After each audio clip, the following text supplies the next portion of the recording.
Hello, I'm Philip Luck, Scholl Chair in International Business here at CSIS. Today I'm here with my colleague Hugh, and we're going to be talking about Chinese economic coercion. In this era of heightened geoeconomic competition, economic coercion has become a tool of choice of many governments, and definitely has been for the Chinese government for a long time. Recently, in the wake of comments from the Japanese Prime Minister, China reimposed seafood bans as well as travel restrictions to Japan. This is one in a long list of episodes of Chinese economic coercion. Why does China use this type of restrictions of market access as a tool of economic coercion? And why do they focus so often on things like agricultural goods? It's because it is a really good geoeconomic political lever. Why is it such a good lever? Well, the first thing is the Chinese market is enormous. For many countries, their agricultural exports to China are by far the largest to any other country. For instance, the United States exports the most soybeans to China out of any other destination market, and that's true of many other countries. So just the size of the market makes it a very powerful tool. In addition to this, agricultural goods are often quite difficult to change their destination, especially over a short period of time. This is due to phytosanitary agreements, existing buyer-seller relationships, and often the perishability of the products themselves. So what we want to do today is talk through how we can think about this tool, how we can think about exposure to it and resilience to it as well, and what that means for how policymakers who are often going to be, at odds with the PRC on many issues should build greater resilience and move forward. So Hugh, can you walk us through some previous examples of Chinese economic coercion, what it looks like, and what we should think about it? Yeah, absolutely. Thanks, Phil. So to return to the example from Japan, the instance that we witnessed most recently in 2025 is actually not the first time that China has banned Japanese agriculture imports. We saw a similar action taken in 2023 when China blocked Japanese seafood imports in the wake of a disagreement over handling of Fukushima wastewater. As you saw, as this graph shows, in the aftermath of that, Japan's seafood exports to China quickly drops. And Japan's seafood exports to some of its other main markets, the US, Taiwan, Thailand, remains more or less unchanged. So this really shows the power of some of these tools in China's tool belt. So that's a really important point here. So I mean, the key thing here too is we see a slight increase in Japan's exports to the United States of seafood, but other than that, their largest other markets are not sort of backfilling the Chinese market, right? So we should think about this as probably real losses to Japanese fishermen as a result of this action. Is that right? Right, exactly. Okay. So what are some other examples we can think about going back? Yeah, looking backwards in history, we see this happening time and time again. And what we see is that these kinds of agriculture-related economic coercion is becoming essentially a tool of first resort in Beijing's economic statecraft toolkit. We show three other recent instances here. The first, restrictions on Australian cotton, which were levied in 2020 in response to Australia calling for stronger inquiries into China's handling of the COVID-19 pandemic. Restrictions on Canadian pork imports in 2019 after Canada imprisoned the chief financial officer of Huawei, one of China's leading technology firms. And then down here, a ban on imports of Taiwanese pineapples in 2021, as that was part of a broader economic coercion campaign against Taiwan. So while the mechanism of restricting imports varies from case to case, the overall effect is the same, which is these exporters in exporting countries suffer an acute loss of China's market access. Yeah, that's a really good point. And the point we'll just talk a little bit about later too is that the mechanisms can be very different. Again, they could be tariffs, they could be a blockage, they could be an export control or export license reduction, which is the case of U.S. beef. They could just be a completely phony phytosanitary violation, right? So there's a lot of modalities of this. So given the amount of modalities and given the history we've seen, what are we seeing in a broader perspective over time? Yeah, so in a broader perspective, we see, one, that this is a recurring theme, and two, the use of these kinds of coercive mechanism is increasing over time. Our own research identified 29 instances of this kind of economic coercion, and most of those have happened in the past 5 years, with the largest number happening in 2025. So this is clearly an issue that is not going away, and warrants close scrutiny from policymakers and industry leaders in the agriculture sector. Based on this trend, we think it is important for economies with large agriculture industries to take stock of where might they be vulnerable to similar kinds of coercive incidents in the future, and how can they respond. So I'll turn it over to Phil to take a look at that. Yeah, this is fascinating. This is excellent research the team has done. And the other thing I'd point out too, even though this line here is really alarming, this doesn't even include the sort of export restrictions that we've started to see from the PRC, right? This is just market access for agricultural goods. So if we sort of thought about all the episodes, this might even be even more alarming. All right, well, again, now that we know that this tool is in some sense here to stay and potentially escalating in its usage, what do we do about that? How do we think about exposure to this tool and potential resilience to it as well? Well, to do that, what we're going to show you here basically is a very simple data visualization that we find useful for thinking about overall exposure to economic coercion of this type.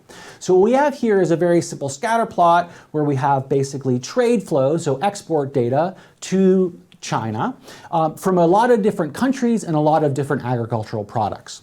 Just to give you an example of how this graph here works, we have 0 to 100% on the horizontal axis, 0 to 100% on the vertical axis. On the horizontal axis, what we're mapping here is the percentage of a country's exports that go to the PRC as a market. And this is for a particular year, I think 2025, I believe. 2025. Yeah, thanks. Excellent. And so as you go along this axis towards Hugh essentially is the danger zone in some sense, right? So this is basically, if you're all the way over to Hugh, 100% of your exports of a particular agricultural product go to the PRC, China, as a market. That makes them a very important market for you overall, obviously. Now, not only that is important, so I mean, if all of my, say, bananas go to the PRC, but China makes up 1% of the total banana market, I might be able to diversify to another market pretty easily.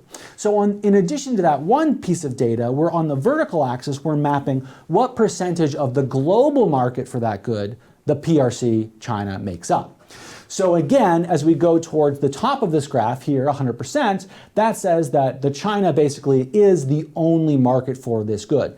So if you think about these are both sort of increasing in your exposure or vulnerability to coercion in sort of China's dominance of these two metrics. So over towards Hugh and up to the top, you can see sort of one of the most exposed goods there is Taiwanese durian, right? So Thai durian. Oh, sorry. So apologies. Thai durian. Hugh, have you ever had durian? I have, yes. Okay, do you like durian? I have not yet acquired the taste. I've tried many times. Okay, well that is true of a lot of people, which is why China is pretty much the only market for durian globally. So you can see this here. If China decided to block Thai durian, that would mean that it would be very difficult for them to, over a short period of time, to reroute that product. So we can think about this in terms of sort of several different zones of exposure to coercion. What we're really worried about, largely speaking, is, of course, as I mentioned before, the Thai durian is probably the most exposed. So anything where you're up in this sort of upper right quadrant here is an area where, again, China is dominant both globally and as an export for you. Down here, even though China may not be dominant globally, they still represent an enormous amount of your exports. And again, given the fact that agricultural goods are often difficult to reroute, especially over short periods of time, and again, potentially because they're possibly perishable, which we'll get back to later, this can still create a lot of problems for you. Where we're a bit less worried is over here, right? This is where China's not a big market globally and they're not a big market for you, so they tend to be potentially a less acute pain point for economic coercion.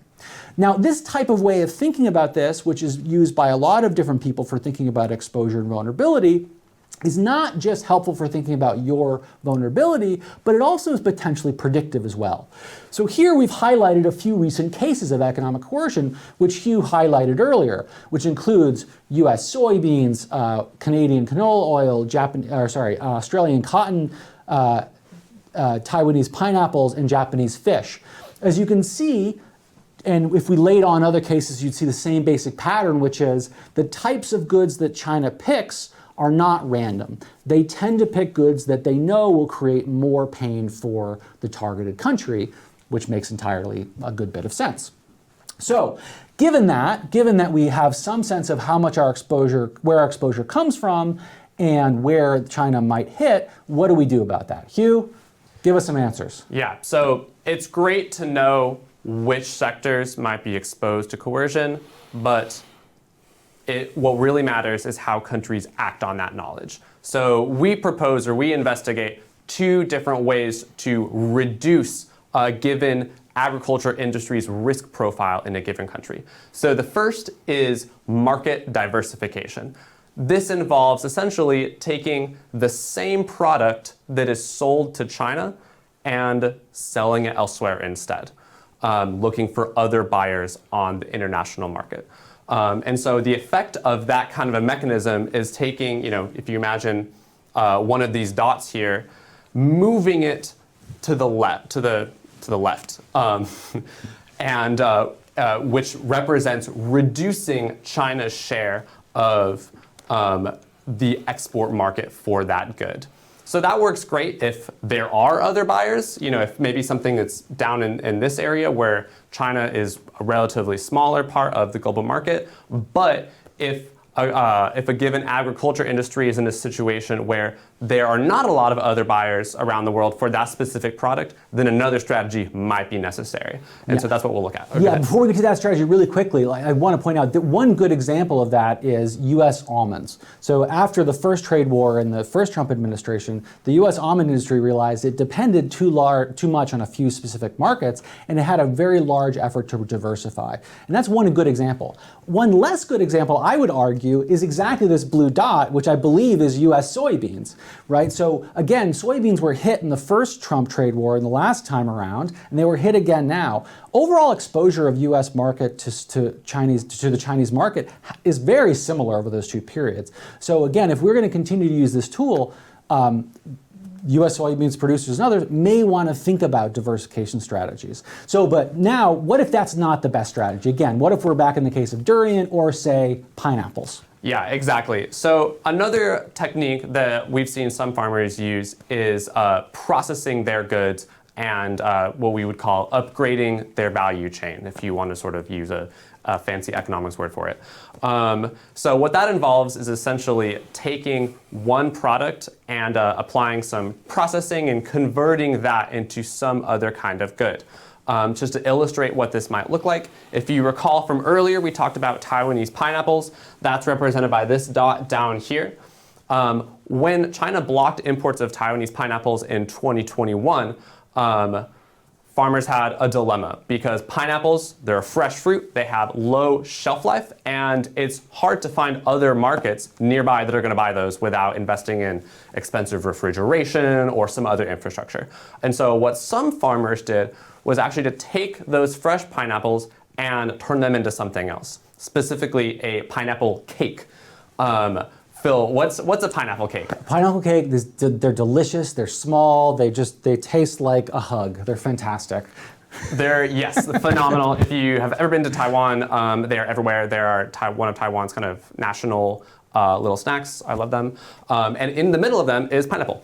And so what some farmers were doing at this time is turning their pineapple into pineapple cakes, which have the key advantage of longer shelf life, and then selling those pineapple cakes to a broader array of buyers around the world. And that was one other kind of technique that allowed them to sort of soften the pain of that Chinese coercion incident.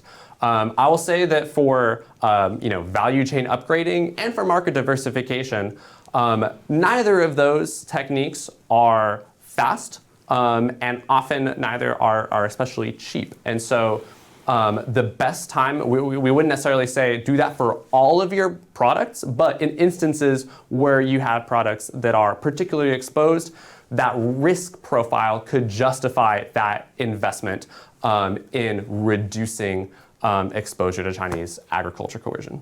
Yeah, it's a great point. I mean, again, a lot of what we're talking about here is these are costly actions, right? Again, markets look like they do for good reasons. The reason that Thailand sells all their durian to China is because they're the best market for it, right? So there are going to be situations where it does and doesn't make sense to build this resilience, right? And I think that's one of the things that we would argue that government should do is basically do diagnostics of what their industries look like, what their pain points look like, and where they should invest in that or encourage their industries to invest in that type of resilience. Right. The last thing I would add there, in addition to the cost of it, as I mentioned, they're not especially quick. The best time to do this is before facing a coercion incident. And so if you're doing it, all of these in Taiwan's example or other examples, they were sort of doing market diversification after the event and sort of scrambling to find that. It's a lot harder to do than sort of doing it proactively with kind of this analytical framework. Yeah, absolutely.